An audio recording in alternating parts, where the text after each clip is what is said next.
Hello everyone, welcome my YouTube channel. दोस्तों, Israel का Gaza पर युद्ध जारी है और लगातार हमले करके मासूम बेगुनाह लोगों को मार डाल रहा है। उसका मानना है कि हम हमास संगठन को मिटाने की कोशिश कर रहे हैं, हमास संगठन को पूरी तरीके से खात्मा करना चाह रहे हैं और हम अपने बंदियों को छुड़ाना चाह रहे हैं जो हमास संगठन के पास हैं। तो इसकी आड़ में वो औरतें और बच्चों को ज़्यादातर मार रहा है। आप सबको पता है, ज़्यादातर लोग राफा में पहुंचे हुए हैं। राफा मिस्र की बाउंड्री से लगता है, मिस्र की बाउंड्री के पास है। वहीं पर ये सारे लोग पहुंचे हुए हैं, लगभग 15 लाख ये लोग बताए जा रहे हैं।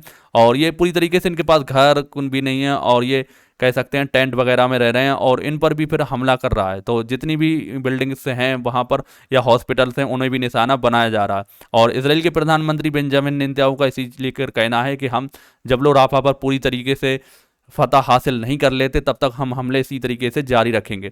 जब बहुत सारे लोगों ने इसे लेकर निंदा की कि इस तरीके से इसराइल हमला कर रहा है, तो इसराइल के प्रधानमंत्री बेंजामिन नेतन्याहू ने कहा है कि हम हमला बंद कर दें, इसका मतलब ये है कि हम युद्ध हार जाएं।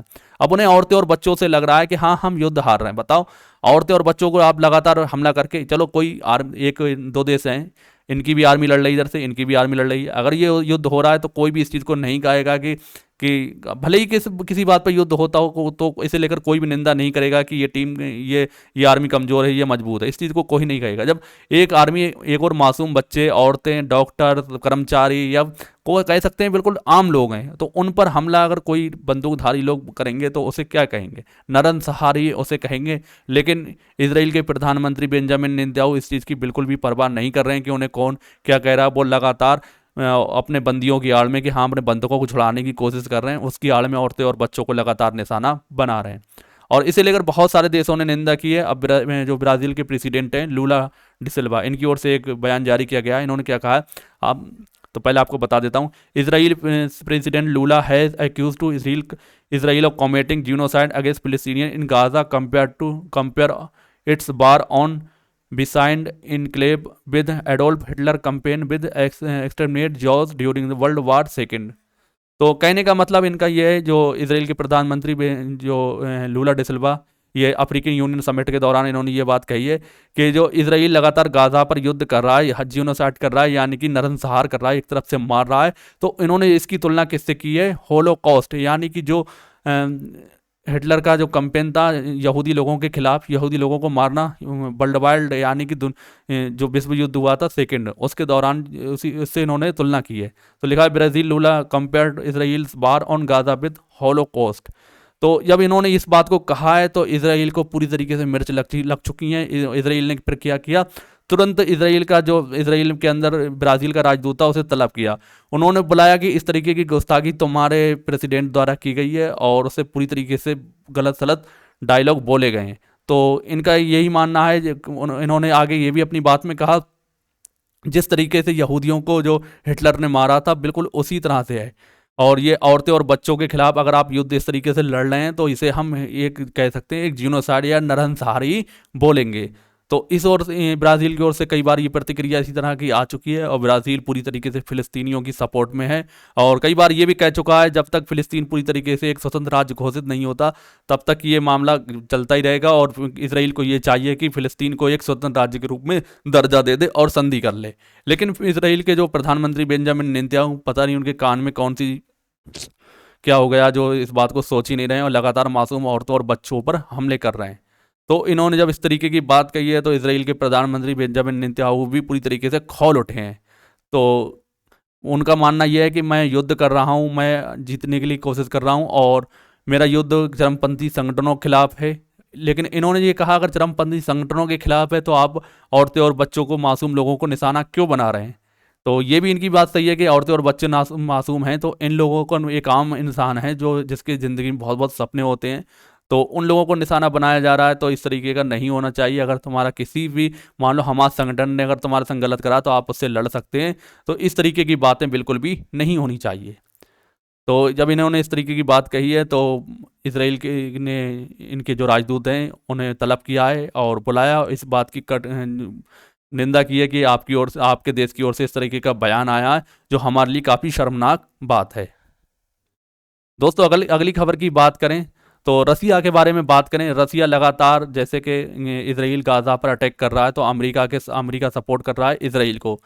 तो रसिया क्या कह रहा है, हमेशा ने फ़िलिस्तीन को सपोर्ट करने की कोशिश की है और उसने इस बात की आवाज़ उठाई है कि जो इसराइल कर रहा है गाज़ा पर जुल्म कर रहा है और फ़िलिस्तीनियों को, बेगुनाह फ़िलिस्तीनियों को मार डाल रहा है। ऐसा बिल्कुल भी नहीं होना चाहिए। अब रसिया ने क्या किया, अभी कुछ दिन पहले जो फ़िलिस्तीन के फॉरेन मिनिस्टर यानी विदेश मंत्री थे, उन्हें बुलाया था, उनसे मीटिंग की थी और उन्होंने सारी बातों से का डिस्कस किया था, किस तरीके से क्या चल रहा है देश में और किस तरीके से गाज़ा पर अटैक किया जा रहा है, ये सारी बातें की थी। अब रसिया ने क्या किया है अगला, उन्होंने रसिया के जो प्रेसिडेंट है व्लादिमीर पुतिन, तो इन्होंने क्या किया है, लिखा है, मैं Russia invited 14 armed Palestinian groups including Hamas to Moscow यानी रूस की राजधानी मॉस्को के लिए बुलाया है कि ने 14 आर्मी फिलिस्तीनी ग्रुप को, जैसे इन ग्रुप्स में हमास भी शामिल है, हिजबुल्लाह संगठन भी शामिल हो सकता है और जो और भी संगठन है, उन्होंने कुल मिला के 14 आर्मी फिलिस्तीनियों को बुलाया है।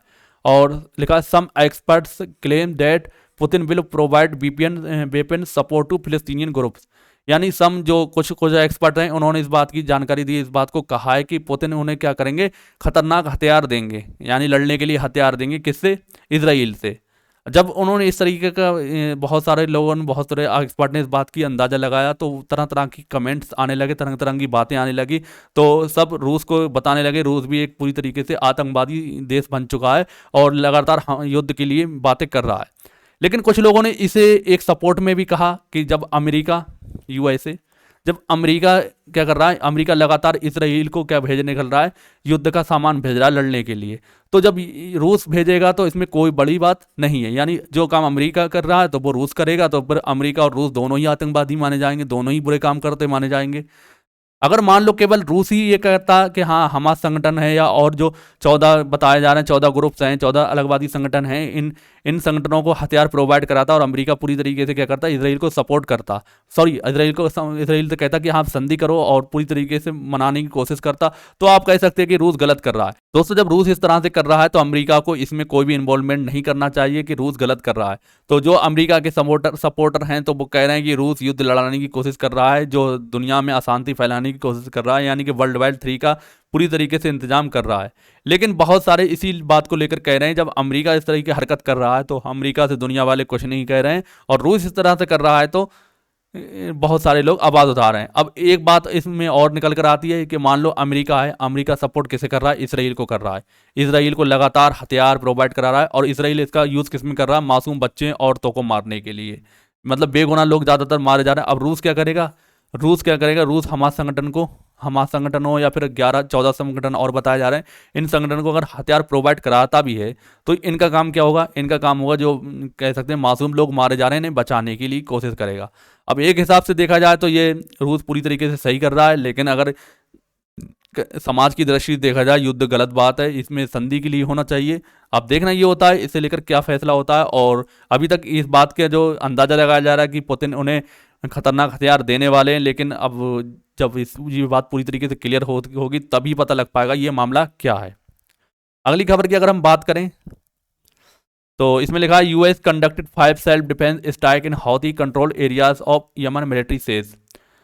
तो जैसा कि आप सबको पता है, जो यमन के हौती संगठन है, ईरान द्वारा समर्थित हैं, लगातार लाल सागर में जो इसराइल हों या इसराइल से रिलेटेड जितने भी देश हों जो इसराइल का समर्थन करते हैं, उनको क्या कर रहा है, हौती संगठन अपना निशाना बना रहा है।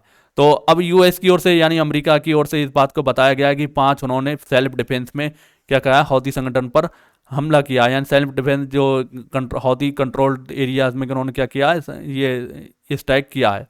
अब इन्होंने ये बताया कि हमने अपने सेल्फ डिफेंस मिसाइलों को से अटैक किया है, और हौती संगठन की जो मिसाइलें हमारे ऊपर लौटती या जहाज़ों को, जो व्यापारिक जहाज़ों को निशाना बनाने की कोशिश कर रही थी, हमने उन्हें पूरी तरीके से क्या कर दिया, ध्वस्त कर दिया है।